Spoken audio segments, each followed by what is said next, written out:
ఇక వరంగల్ జిల్లాలో అకాల వర్షాలు కురుస్తున్నాయి. వర్ధన్నపేట, రాయపర్తి, పర్వతగిరి, సంగెం, ఐనవోలు మండలాల్లో ఒక్కసారిగా ఈదురుగాలులతో కూడిన వర్షం పడింది. దాంతో కొనుగోలు కేంద్రాల్లోని ధాన్యం పూర్తిగా తడిసిపోయింది. కొనుగోలు కేంద్రాలు ప్రారంభించి చేతులు దులుపుకున్న అధికారులు ఇప్పటికీ మిల్లులను కేటాయించలేదు. దాంతో కొనుగోలు కేంద్రాల్లో ధాన్యం అలాగే ఉండిపోయింది. కల్లాల్లో ధాన్యం తీసుకెళ్లకపోవడంతో అన్నదాతలు బిక్కుబిక్కుమంటూ కాలమిల్లదీస్తున్నారు.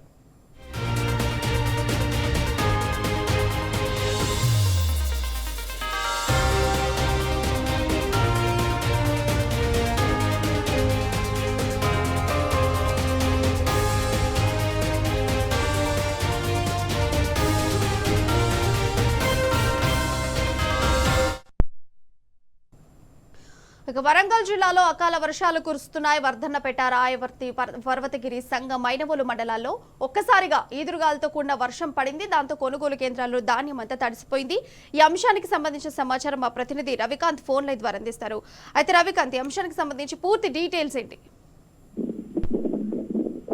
రమేష్, ఈ యాసంగి సీజన్ లో అన్నదాత తీవ్రమైన కష్టాలైతే ఎదుర్కొంటున్నాడు. ఒకవైపు అకాల వర్షాలు రైతులను ఇబ్బంది పెడుతుంటే, మరోవైపు ఒక ప్రణాళిక లేని ప్రభుత్వ విధానం కూడా రైతన్నను ఇవాళ అగాధంలోకి తోస్తున్న సందర్భం మనకు కనిపిస్తా ఉంది.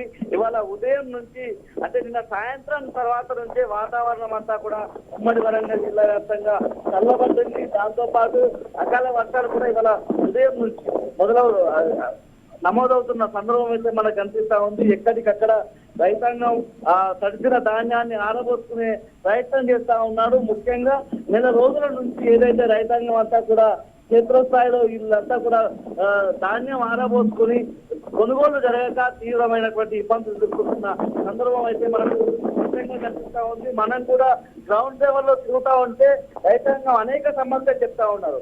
ఒకవైపు ప్రభుత్వం ఐకేపీ సెంటర్లు ఏర్పాటు చేశాము, ప్రభుత్వం ధాన్యం కొనుగోలు చేస్తుంది, అందుకు అనుగుణంగా మిల్లులను కూడా కేటాయించామన్నటువంటి అంశాలను చెప్తా ఉన్నప్పటికీ క్షేత్రస్థాయిలో అది మాత్రం కనిపించడం లేదు. మనం ఇప్పుడు కూడా పోలించే సమయంలోనూ మనం గ్రౌండ్ రిపోర్ట్ కోసం అయితే వరంగల్ జిల్లాలోని వర్ధన్నపేట మండలం ఇతర గ్రామాలకు సంబంధించి తిరుగుతూ ఉన్న తరుణంలో రైతులు అనేకమైనటువంటి బాధలు చెప్తా ఉన్నారు. ప్రస్తుతం మనం ఏదైతే కుమ్మరిగూడెం, రామోజీ తండాకు సంబంధించిన రైతాంగం సమస్య జటిలంగా కనిపిస్తా ఉంది. గత టీఆర్ఎస్ సర్కార్ లో 2019 తర్వాత నుంచి ఇక్కడ కొనుగోలు సెంటర్లు ఏర్పాటు చేసేవారు.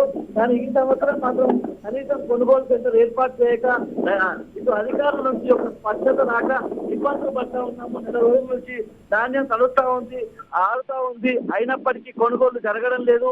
మేము ఇప్పటికే లక్షలాది రూపాయలు పెట్టుబడి పెట్టి వాళ్ళ ధాన్యం పండించి వాళ్ళ దేశానికి అన్నం పెట్టే రైతన్నగా ఉంటే మమ్మల్ని కూడా ఇబ్బందులు పెట్టే ప్రయత్నం ప్రభుత్వం చేస్తా ఉంది. ఇప్పటికైనా మా దగ్గర ధాన్యపు కొనుగోలు సెంటర్ ను ప్రారంభించాలన్నటువంటి ఒక డిమాండ్ అయితే వాళ్ళ ద్వారా మనకు వినిపిస్తా ఉంది. మరోవైపు క్షేత్రస్థాయిలో ఐపీఐపీ సెంటర్లలో మినిమం సౌకర్యాలు కనిపించడం లేదు. ఒకవైపు బారదాన్లే కావచ్చు, ఏదైతే టార్పాలిన్లే కావచ్చు, ఎండాకాలం కావచ్చు, తాగునీరు ఏదైతే ఓఆర్ఎస్ కల్పించాల్సి ఉండగా ప్రభుత్వం పూర్తిగా విఫలమైంది. ఎండలో రైతాంగం అంతా ధాన్యం అంతా కూడా నేర్పుతా ఉంటారు కాబట్టి ఆ కొద్ది సేద తీరేందుకు అక్కడ టెంట్లు ఏర్పాటు చేయాల్సి ఉంటుంది. ఎక్కడ కూడా టెంట్ల సౌకర్యం కూడా కనిపించడం లేదు. రైతాంగం తీవ్రమైనటువంటి ఇబ్బందులు ఎదుర్కొంటా ఉన్నారు. మరోవైపు ఎండ దెబ్బ తగిలి ఇప్పటికే మహబూబాబాద్ జిల్లాలో 2 రైతులు మృత్యువాత పడ్డ సంఘటన కూడా కనిపిస్తా ఉంది. అయినప్పటికీ ఈ ప్రభుత్వంలో చిరునవ్వు లేదని మనం చెప్పాల్సి ఉంది.